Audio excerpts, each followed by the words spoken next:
Hello friends, welcome to Learn at Ease. So friends, आज के video lecture में हम डिस्कस करेंगे यूनाइटेड नेशन ऑर्गेनाइजेशन के बारे में। हालांकि हमारी world war 1 and world war 2 वाली वीडियो में हमने डिस्कस किया है कि जब भी पूरे विश्व ने विश्व युद्ध देखे हैं तब ज़रूरत पड़ी है पूरे वर्ल्ड लेवल पे पीस को लाने की और एक ऐसी ऑर्गेनाइजेशन को बनाने की जो पूरे वर्ल्ड में पीस और हार्मनी को लेकर आए। यूनाइटेड नेशन ऑर्गेनाइजेशन के प्रेडिसेसर के रूप में हम लीग ऑफ नेशन को भी देखते हैं। हालांकि लीग ऑफ नेशन अपने आप में एक बहुत बड़ा फेलियर रहा, जिसकी वजह से एक दूसरी ऐसी ऑर्गेनाइजेशन को बनाना पड़ा जिसपे कि पूरा वर्ल्ड यकीन कर सके कि वो वर्ल्ड के अंदर पीस और हार्मनी लेकर आएगी। इस वीडियो लेक्चर में हम थोड़ा सा ब्रीफ में डिस्कस करेंगे लीग ऑफ नेशन को और साथ ही जानेंगे यूनाइटेड नेशंस की हिस्ट्री, उसका स्ट्रक्चर, उसके ऑब्जेक्टिव्स और जानेंगे कि आज यूनाइटेड नेशन की क्या रिलेवेंस है। तो चलिए स्टार्ट करते हैं आज का वीडियो। यूनाइटेड नेशन ऑर्गेनाइजेशन, जिसे हम यूएनओ के नाम से जानते हैं, यह एक डिप्लोमेटिक और पॉलिटिकल इंटरनेशनल ऑर्गेनाइजेशन है।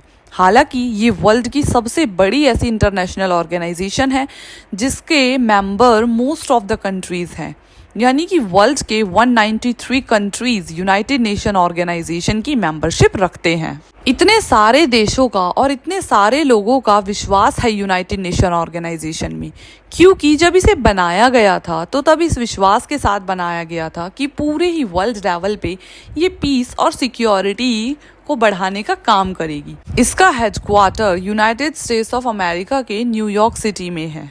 हालांकि वर्ल्ड वॉर सेकेंड जब खत्म हुआ था 1945 में, तब विक्टर कंट्रीज ने मिलकर यूनाइटेड नेशन को इसीलिए बनाया था ताकि फ्यूचर में कोई भी वॉर की पॉसिबिलिटी ना हो। चलिए अब थोड़ा सा ब्रीफ में डिस्कस करते हैं इसकी हिस्ट्री को। अगर देखा जाए तो यूनाइटेड नेशन ऑर्गेनाइजेशन से जो पहली संस्था है वो है लीग ऑफ नेशन, जिसे वर्ल्ड वॉर 1 के बाद बनाया गया था। लीग ऑफ नेशन के फाउंडर मेंबर्स के रूप में हम 4 परमानेंट मेंबर्स को देखते हैं, जो कि United kingdom, France, Italy and Japan हैं। हालांकि अगर हम 1930s और 1940s का टाइम देखें तो पाएंगे कि जापान, जो कि खुद लीग ऑफ नेशन का एक मेंबर हुआ करता था, उसने तक लीग ऑफ नेशन के बहुत सारे प्रोटोकॉल्स को तोड़ दिया और मंचूरिया जैसे शहर पर 1933 में अटैक कर दिया। जिसके बाद हम ऐसे बहुत सारे इंस्टेंसेस देखते हैं जिसमें कि बहुत सारे वर्ल्ड के कंट्रीज़ ने लीग ऑफ नेशन के प्रोटोकॉल्स को तोड़ा और बहुत सारे दूसरे कंट्रीज़ को कॉलोनाइज करने की कोशिश की, जिसमें दूसरा बड़ा नाम जर्मनी का भी आता है, जिसने हेक्सेगोविना, पोलैंड जैसे बहुत सारे कंट्रीज़ को इन्वेज किया। अब ये वो टाइम था जब ऐसा लग रहा था कि लीग ऑफ नेशन जो है वो कम्प्लीटली फेल मार चुका है, क्योंकि वर्ल्ड में अब सेकेंड वर्ल्ड वॉर की पॉसिबिलिटीज क्रिएट हो चुकी थी, जहां वर्ल्ड के बहुत ही पावरफुल कंट्रीज लाइक जापान और जर्मनी बहुत तेजी से इन्वेजन कर रहे थे। वहीं दूसरी तरफ जो वर्ल्ड वॉर 1 में विक्टर ब्लॉक था, वो कोशिश कर रहे थे कि वॉर पॉसिबिलिटीज़ को रोका जाए, लेकिन ना चाहते हुए भी 1939 में सेकेंड वर्ल्ड वॉर स्टार्ट हो गया, जिसे लीग ऑफ नेशन के एक बहुत बड़े फेलियर के रूप में देखा गया। हालांकि वर्ल्ड वॉर सेकेंड 1939 से 1945 तक चला। 1945 में जब वर्ल्ड वॉर पूरी तरीके से ख़त्म हो गया तो विक्टर कंट्रीज़ ने फिर से यह मंशा जताई कि अब एक ऐसे ऑर्गेनाइजेशन को बनाया जाए जिसके पास अपनी एक पीस कीपिंग फोर्स भी हो। लीग ऑफ नेशन के फेल होने का एक बहुत बड़ा रीज़न ये भी था कि उसके पास अपनी खुद की एक आर्मी नहीं थी जो कि उन सभी कंट्रीज़ पे दबाव बना सके जो इन्वेड कर रहे थे। यूनाइटेड नेशन ऑर्गेनाइजेशन को जिस टाइम बनाया जा रहा था तब इस थॉट प्रोसेस को मध्य में रखा गया कि यूनाइटेड नेशन की अपनी खुद की एक पीस कीपिंग फोर्स होनी चाहिए जो कि उन सभी कंट्रीज़ पे दबाव बनाए जो दूसरे कंट्री को इन्वेड करना चाहते हैं। हालांकि ऑफिशियली यूनाइटेड नेशन ऑर्गेनाइजेशन 24 अक्टूबर 1945 को एग्जिस्टेंस में आया, जिसमें 5 परमानेंट मेंबर्स को रखा गया सिक्योरिटी काउंसिल के अंदर। ये वो 5 परमानेंट मेंबर्स थे जिनका सबसे ज़्यादा यूनाइटेड नेशन ऑर्गेनाइजेशन पर आज तक भी प्रभाव है, जिसमें कि United states of America, United kingdom, France, Soviet union and China आते हैं। हालांकि सोवियत यूनियन के डिसइंटीग्रेशन के बाद ईयर 1991 में रशिया ने as a permanent member of security council join किया। चलिए अब जानते हैं यूनाइटेड नेशन ऑर्गेनाइजेशन के स्ट्रक्चर को। यूएन के 5 प्रिंसिपल ऑर्गेनाइजेशंस हैं जो कि general assembly, security council, economic and social council, the international court of justice and UN secretariat इस प्रकार हैं। हालांकि जब यूनाइटेड नेशन ऑर्गेनाइजेशन को बनाया गया था तब इसके 6 प्रिंसिपल ऑर्गन्स थे, जिसमें कि ट्रस्टीशिप काउंसिल को नवंबर 1, 1994 को सस्पेंड कर दिया गया। इन 5 प्रिंसिपल ऑर्गन्स का जो मेन हेडक्वार्टर है वो न्यूयॉर्क सिटी में है। हालांकि 5th ऑर्गन जो है इंटरनेशनल कोर्ट ऑफ जस्टिस, उसका हेडक्वार्टर द हेग में है, जो कि नीदरलैंड की कैपिटल है। तो चलिए अब इन 5 ऑर्गन्स को थोड़ा सा ब्रीफ में डिस्कस करते हैं। स्टार्ट करते हैं यूनाइटेड नेशन जनरल असेंबली के साथ। तो ये यूनाइटेड नेशन ऑर्गेनाइजेशन का एक बहुत ही इम्पॉर्टेंट ऑर्गन है। हालांकि वर्ल्ड के 193 कंट्रीज इसके मेंबर हैं। जनरल असेंबली के अंदर उन सभी टॉपिक्स को डिस्कस किया जाता है जो कि पीस और सिक्योरिटी से रिलेटेड है, यानी कि वर्ल्ड लेवल पे जो भी कंट्रीज़ किसी भी तरीके के वॉर में इन्वॉल्व हैं या किसी भी तरीके के कॉन्फ्लिक्ट्स में इन्वॉल्व हैं, या कभी कोई ऐसा मुद्दा आता है जिसमें कि कोई एक पर्टिकुलर कंट्री दूसरे कंट्री को फोर्सफुली इन्वेट करता है, या 2 कंट्रीज़ के बीच की कॉन्फ्लिक्ट्स, कोई भी वॉर, इस तरीके के जो मुद्दे होते हैं वो जनरल असेंबली में डिस्कस किए जाते हैं। और साथ ही उन दोनों कंट्रीज़ के बीच में किस तरीके से मध्यस्थता कराई जाए, किस तरीके से वापस से वो जो वॉर लाइक सिचुएशन है उसको एंड किया जाए, दोनों के बीच में फ्रेंडशिप कराई जाए, इस तरीके के कंक्लूजन्स को निकाला जाता है। जनरल असेंबली की जो मीटिंग होती है वो एनुअली कंडक्ट की जाती है और इसके अंदर जो प्रेसिडेंट डिसाइड होते हैं वो रोटेशनल रीजनल बेसिस पे होते हैं, यानी कि जितने भी कंट्रीज़ हैं उन सभी को मौका दिया जाता है एक एक बार प्रेसिडेंसी करने का। नेक्स्ट इन द रॉ हम डिस्कस करते हैं यूनाइटेड नेशन सिक्योरिटी काउंसिल के बारे में। हालांकि यूनाइटेड नेशन के जितने भी ऑर्गन्स हैं उसमें सबसे ज़्यादा इम्पॉर्टेंट ऑर्गन है सिक्योरिटी काउंसिल, क्योंकि जहां एक तरफ जनरल असेंबली केवल और केवल रिकमेंडेशंस देता है मेंबर स्टेट को कि वो पीस और हार्मनी को बनाए रखें, वहीं दूसरी तरफ सिक्योरिटी काउंसिल को ये पावर होती है कि अगर 2 ऐसे कंट्रीज़ हैं जिनके बीच में कॉन्फ्लिक्ट चल रहा है और दोनों में से ही कोई मध्यस्थता नहीं करना चाहता, तो ऐसे कंट्रीज़ के खिलाफ सिक्योरिटी काउंसिल चाहे तो बाइंडिंग डिसीजंस तक भी ले सकता है, जिसे उन कंट्रीज़ को फॉलो करना ही पड़ेगा। सिक्योरिटी काउंसिल के अंदर 15 मेंबर स्टेट्स होते हैं, जिसमें से 5 परमानेंट मेंबर्स होते हैं और 10 नॉन परमानेंट मेंबर्स होते हैं। 5 परमानेंट मेंबर में हम देखते हैं China, France, Russia, United kingdom and United states of America को।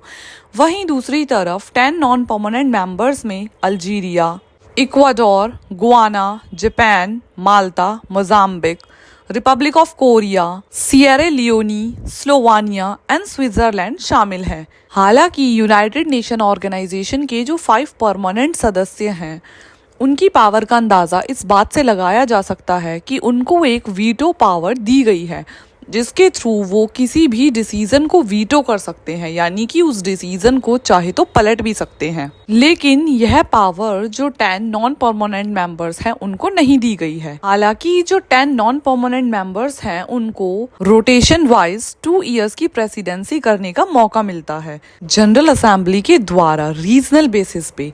ये जो प्रेसिडेंसी है सिक्योरिटी काउंसिल की, ये अल्फाबेटिकली रोटेट करती है। नेक्स्ट इन द रॉ हम देखते हैं यूनाइटेड नेशन सेक्रेटरीट। सो यूनाइटेड नेशन सेक्रेटरीट ऐसी बॉडी है जो डे टू डे ड्यूटीज़ को फुलफिल करती है। इसके अंदर एक सेक्रेटरी जनरल के साथ बहुत सारे वर्ल्ड लेवल के सिविल सर्वेंट्स काम करते हैं। हालांकि जो सेक्रेटरी जनरल है वो यूनाइटेड नेशन के ऑफिशियल स्पोक पर्सन के रूप में कार्यरत होते हैं। यूनाइटेड नेशंस के जो सेक्रेटरी जनरल हैं उनका मेन काम होता है जितने भी जनरल असेंबली, सिक्योरिटी काउंसिल या अदर ऑर्गन होते हैं यूनाइटेड नेशन बॉडी के, उनके थ्रू दिए गए टास्क को कंप्लीट करना, और साथ ही वो यूनाइटेड नेशंस के मेन लीडर के रूप में रहते हैं। एट प्रेजेंट यूनाइटेड नेशन के सेक्रेटरी जनरल हैं एंटोनियो गुटेरेस, जिन्होंने 1 जनवरी 2017 से अपना पद संभाला हुआ है, जो कि पोर्टुगल के रहने वाले हैं। हालांकि इनसे पहले यह पद साउथ कोरिया के लीडर बैंग की मून के पास था।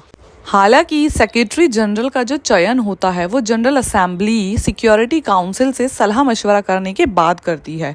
इनका जो टेन्योर है वो 1 से 5 साल तक का रहता है। नेक्स्ट इन द रॉ हम देखते हैं इकोनॉमिक एंड सोशल काउंसिल को, जिसे कि इकोसॉक भी कहा जाता है। हालांकि यह उतना इम्पॉर्टेंट नहीं है, लेकिन यूनाइटेड नेशन के 5 ऑर्गन्स में इंक्लूड होता है। इसका मेन काम होता है जितने भी यूनाइटेड नेशन के मेंबर्स हैं उन सभी में इकोनॉमिक और सोशली कोऑर्डिनेट किया जाए एंड वर्ल्ड लेवल पे economic and social cooperation and development जैसी एक्टिविटीज़ को देखा जाए। हाल फिलहाल इसके बहुत बड़े अचीवमेंट्स को अगर हम डिस्कस करें तो पाएंगे कि जो सस्टेनेबल डेवलपमेंट गोल्स हैं उनको भी इकोनॉमिक एंड सोशल काउंसिल के द्वारा ही डिसाइड किया गया था। हालांकि इकोनॉमिक एंड सोशल काउंसिल के अंदर बहुत सारे ऐसे छोटे छोटे बॉडीज़ हैं जो इस ऑर्गेनाइजेशन के साथ कोऑर्डिनेट करते हैं। यूनाइटेड नेशन ऑर्गेनाइजेशन के इकोनॉमिक एंड सोशल काउंसिल की ही देन है कि पूरे वर्ल्ड ने सस्टेनेबल डेवलपमेंट गोल्स को अपनाया और साथ ही ईयर 2030 को कंप्लीशन के लिए टारगेट के रूप में लिया। हालांकि सस्टेनेबल डेवलपमेंट्स को हमने अपनी किसी और वीडियो में काफ़ी डिटेल में डिस्कस किया है। अगर आप जानना चाहते हैं सस्टेनेबल डेवलपमेंट और सस्टेनेबल डेवलपमेंट गोल्स के बारे में तो मैं रिकमेंड करूँगी कि आप वो वीडियो ज़रूर देखें। उसका लिंक जो है वो मैं डिस्क्रिप्शन बॉक्स में पिन कर दूंगी ताकि इजीली आपको वो वीडियो मिल जाए। नेक्स्ट बट लास्ट ऑर्गन देखते हैं जिसका नाम है इंटरनेशनल कोर्ट ऑफ जस्टिस। इसे हम वर्ल्ड कोर्ट के नाम से भी जानते हैं क्योंकि ICJ अकेला ऐसा ऑर्गन है जो वर्ल्ड लेवल पे कंट्रीज के बीच में जो डिस्प्यूट्स हैं, जो कॉन्फ्लिक्ट्स हैं, उनको रिजॉल्व कराता है, उनके डिस्प्यूट्स को एडजुडिकेट करता है और साथ ही इंटरनेशनल लॉ से रिलेटेड जितने भी मैटर्स होते हैं उसमें एडवाइजरी ओपिनियंस देता है। यह अकेला यूनाइटेड नेशन का एक ऐसा ऑर्गेनाइजेशन है जिसका की हेडक्वार्टर न्यूयॉर्क में न होके नीदरलैंड की कैपिटल द हेग में है। हालांकि ICJ के जो भी रूलिंग्स होते हैं वो सभी कंट्रीज के लिए बाइंडिंग होते हैं। ICJ यानी कि इंटरनेशनल कोर्ट ऑफ जस्टिस के अंदर 15 जजेस को अपॉइंट किया जाता है 9 ईयर्स की टर्म्स के लिए, जिनका अपॉइंटमेंट जनरल असेंबली द्वारा किया जाता है। हालांकि जितने भी जजेस ICJ के अंदर होते हैं उन्हें अलग अलग कंट्रीज से नियुक्त किया जाता है। चलिए अब कुछ ऐसी ऑर्गेनाइजेशंस को ब्रीफ में डिस्कस करते हैं जो कहीं ना कहीं यूनाइटेड नेशन से जुड़ी हुई हैं, जैसे कि food and agriculture organisation, international labour organisation, international maritime organisation, international monetary fund, UNESCO यानी कि united nation educational, scientific and cultural organisation, united nation industrial development organisation, world bank, world health organisation, world intellectual property organisation. यानी कि ये वो सभी organisation हैं जो अलग अलग फील्ड्स में बहुत ज़्यादा डेवलपमेंटल वर्क कर रही हैं और इनका भी होल सोल उद्देश्य यूनाइटेड नेशंस की तरह ही पूरे ही वर्ल्ड को पीस, हार्मनी और डेवलपमेंट की राह पर ले जाना है। वैसे तो वीडियो की स्टार्टिंग में ही हमने डिस्कस किया था कि यूनाइटेड नेशन ऑर्गेनाइजेशन को बनाने के पीछे जो सबसे बड़ा होल सोल ऑब्जेक्टिव था वो था पूरे ही वर्ल्ड में पीस और हार्मनी को स्टैब्लिश करना। हालांकि इसके अलावा भी यूनाइटेड नेशंस के कुछ ऐसे ऑब्जेक्टिव्स हैं जो बहुत इम्पॉर्टेंट है। फॉर एग्जाम्पल हम देखते हैं कि यूनाइटेड नेशन ऑर्गेनाइजेशन हमेशा ही ह्यूमन राइट्स के लिए सबसे तत्पर रहता है। दुनिया के किसी भी कोने में ह्यूमंस के राइट को लेकर अगर किसी भी तरीके का कोई वायलेशन होता है तो उसके लिए यूनाइटेड नेशन ऑर्गेनाइजेशन कई बार कड़े एक्शंस तक भी लेता है। इसके अलावा कई बार ऐसा होता है कि कोई बहुत बड़ी आपदा आ जाती है। फॉर एग्जाम्पल 2019 में हमने देखा था कोरोना को एज अ पैंडेमिक, जिसकी वजह से वर्ल्ड लेवल पर बहुत ज़्यादा ट्रेजेडीज़ देखने के लिए मिली, जिसकी वजह से बहुत सारे लोगों ने अपनी जान गंवा दी।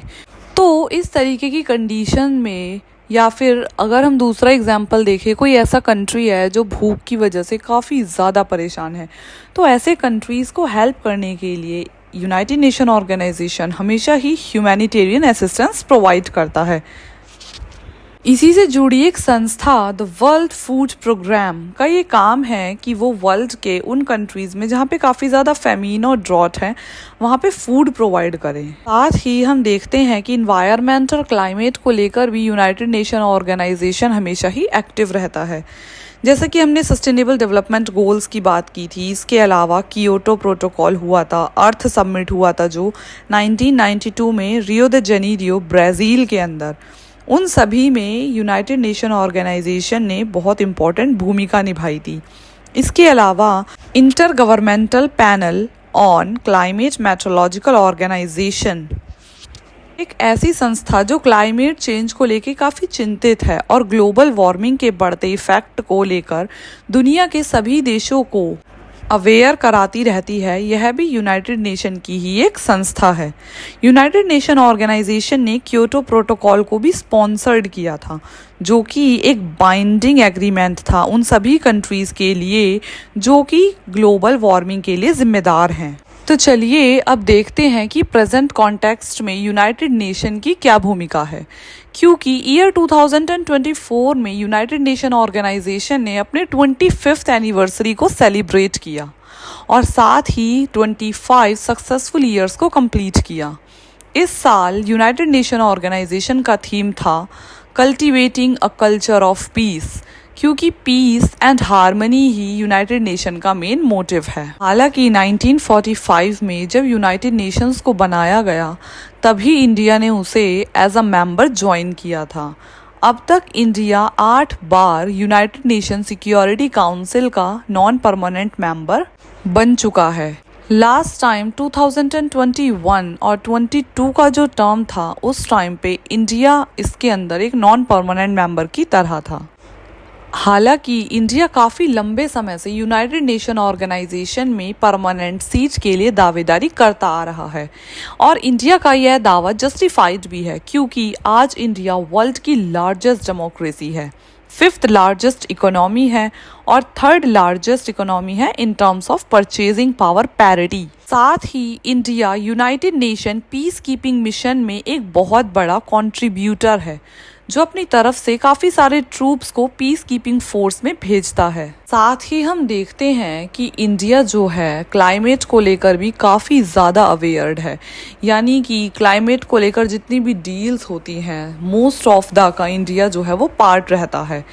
जैसे कि सस्टेनेबल डेवलपमेंट गोल्स जब पूरे विश्व ने अपनाए थे उस समय इंडिया ने सबसे पहले बढ़ चढ़कर उस चीज़ में हिस्सा लिया था। उसके साथ ही अगर हम देखें तो डिसआर्मामेंट इंडिया की एक बहुत ही फॉरवर्ड पॉलिसी रही है, यानी कि न्यूक्लियर वेपन्स होने के बावजूद भी इंडिया की पॉलिसी है नो फर्स्ट यूज़ की। इंडिया हमेशा से ही टेररिज्म जैसी चीज़ों के खिलाफ रहा है और साथ ही उन सभी कंट्रीज़ का खुलकर विरोध करता है जो टेररिज्म को सपोर्ट करते हैं। तो ये सभी रीजंस स्ट्रांगली इंडिया को सपोर्ट करते हैं कि उसको यूनाइटेड नेशंस के अंदर परमानेंट मेंबरशिप दी जानी चाहिए। हालांकि कुछ कंट्रीज़ ऐसे हैं जो हमेशा ही वीटो करके एक रोड ब्लॉक का काम करते हैं। फॉर एग्जांपल चाइना हमेशा ही वीटो कर देता है, जिसकी वजह से इंडिया का जो सपना है यूनाइटेड नेशन में परमानेंट मेंबरशिप पाने का वो कुछ अधूरा सा रह जाता है। तो चलिए अब डिस्कस करते हैं यूनाइटेड नेशन ऑर्गेनाइजेशन के कुछ फेलियर्स, कुछ क्रिटिसिज्म को। अगर बात करें कोल्ड वॉर एरा की, जो कि 1945 से 1999 तक चला, उसको भी हम एक तरीके से यूनाइटेड नेशन ऑर्गेनाइजेशन के फेलियर के रूप में देख सकते हैं, क्योंकि कोल्ड वॉर के दौरान बहुत बार ऐसा हुआ कि बहुत सारे कंट्रीज़ आमने सामने आए और उनमें कॉन्फ्लिक्ट्स हुई और यहाँ हम यूनाइटेड नेशन को फेल होता हुआ पाते हैं। हालांकि कोल्ड वॉर ख़त्म होने के बाद भी बहुत सारे ऐसे इंस्टांसेस हुए जहाँ पर हम देखते हैं कि यूनाइटेड नेशन जो है वो पीस और हार्मनी लाने में नाकाम रहा। एट प्रेजेंट अगर हम एग्जाम्पल देखें तो पाएंगे कि रशिया यूक्रेन वॉर या फिर पैलेस्टीन और इज़राइल का जो मिडल ईस्ट में काफ़ी टाइम से वॉर चल रहा है, ये सभी यूनाइटेड नेशन की नाकामी को दर्शाते हैं। और कई बार ऐसा भी देखा गया है कि यूनाइटेड नेशन ऑर्गेनाइजेशन थोड़ा सा बायस्ड होके काम करता है, यानी कि अमेरिका को थोड़ा ज़्यादा ही फेवर करता है। चलिए अब जानते हैं कि आज के कंटेक्स्ट में यानी कि 21st सेंचुरी में यूनाइटेड नेशन ऑर्गेनाइजेशन कितना रेलेवेंट है। तो अभी हमने थोड़ी देर पहले डिस्कस किया कि कितने सारे ऐसे सिचुएशंस थे, कितने सारे ऐसे पॉइंट आए जहाँ पे united nation organisation slightly fail हो गया, लेकिन उसके बावजूद भी आज यूनाइटेड नेशन ऑर्गेनाइजेशन अगर टिका हुआ है तो उसके पीछे रीजंस हैं कि यूनाइटेड नेशन ऑर्गेनाइजेशन हमेशा ही ह्यूमैनिटेरियन असिस्टेंस प्रोवाइड करता है। कोविड-19 जैसे बहुत ही ज़्यादा सेंसिटिव टाइम पे सबसे ज़्यादा जो सपोर्ट सिस्टम प्रोवाइड किया वो यूनाइटेड नेशन ऑर्गेनाइजेशन के एक ऑर्गेनाइजेशन वर्ल्ड हेल्थ ऑर्गेनाइजेशन ने किया। इस ऑर्गेनाइजेशन ने बहुत सारे ऐसे लोगों को मेडिसिन प्रोवाइड की जिनके लिए उसको अफोर्ड करना काफ़ी मुश्किल था, और साथ ही हम देखते हैं कि बहुत सारे अफ्रीका के ऐसे कंट्रीज़ हैं जो बहुत ज़्यादा गरीब हैं, जहाँ पे फेमाइन, ड्रॉट जैसी चीज़ें बहुत कॉमन है। तो यूनाइटेड नेशन ऑर्गेनाइजेशन हमेशा ही ऐसे कंट्रीज़ में ह्यूमैनिटेरियन असिस्टेंस प्रोवाइड करता रहता है। साथ ही अगर हम देखें तो आज क्लाइमेट चेंज एक बहुत बड़ी समस्या है, जिसके लिए यूनाइटेड नेशन हमेशा ही कुछ ना कुछ ऐसे एक्शंस लेता रहता है जो वर्ल्ड के सभी कंट्रीज़ के लिए बाइंडिंग हो और इन्वायरमेंट के लिए एक पॉजिटिव और फ्रूटफुल रिजल्ट्स लेकर आए। आने वाला समय साइबर सिक्योरिटी का है, तो हम देखते हैं कि united nation organisation cyber security को लेकर भी वर्ल्ड के सभी कंट्रीज़ के लिए न्यू रूल्स को लाता रहता है। इसी से जुड़ी दो संस्थाएं वर्ल्ड बैंक और इंटरनेशनल मॉनेटरी फंड वर्ल्ड में डेवलपमेंट का काम करते हैं और साथ ही उन कंट्रीज़ को लोन प्रोवाइड करते हैं जहां पर काफ़ी ज़्यादा इकोनॉमिक प्रॉब्लम्स हैं। आज के वीडियो में बस इतना ही। If you have gained some knowledge from this video, then please do subscribe it, like it and share it with your friends.